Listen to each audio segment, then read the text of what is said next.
we just started out talking about we were going to be writing a story, and I wanted her to talk about her sister Annabelle and some things about Annabelle, and some of the things she mentioned were great, and so I started with a list of things. She mentioned the things her sister can't do, so we talked about some of those things. We talked about Tay-Sachs and what that is like.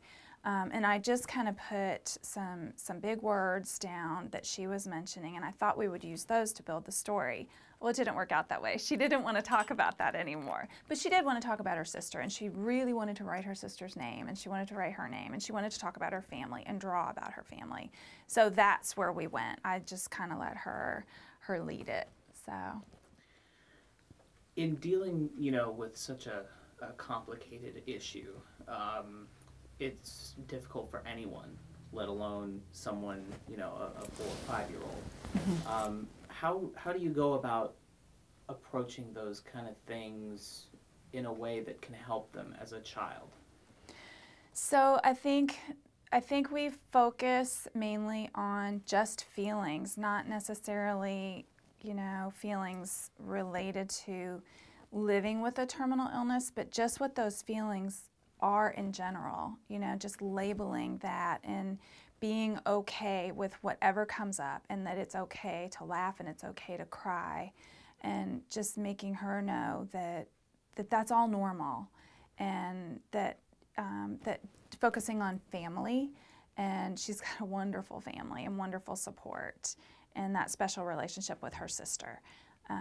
So just, I guess, in answer to your question, is just focusing on the feelings, and not good or bad, but they are what they are, and let's talk about those. So really, you have to come at it from kind of a square one approach. You're not really even getting into the big, tough things necessarily. You're focused on, hey, you're going to have feelings, and it's okay, whatever they are. The most important thing is what you do with those feelings. That's what I focus on. There are good ways to handle those, and there are bad ways. The feelings aren't good or bad, but what you do with the feelings can be.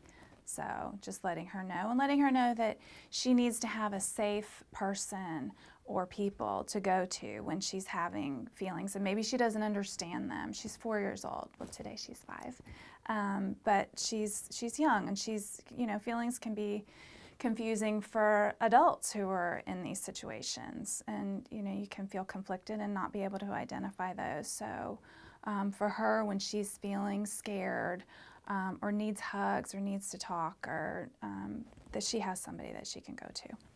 How is this, how is it, the book, and getting those thoughts down on paper, and then translating that into a song that the family's going to have? How does that kind of help her through what she's going through now, and what she will be going through? I think with what she did with this story was the whole focus was on her family.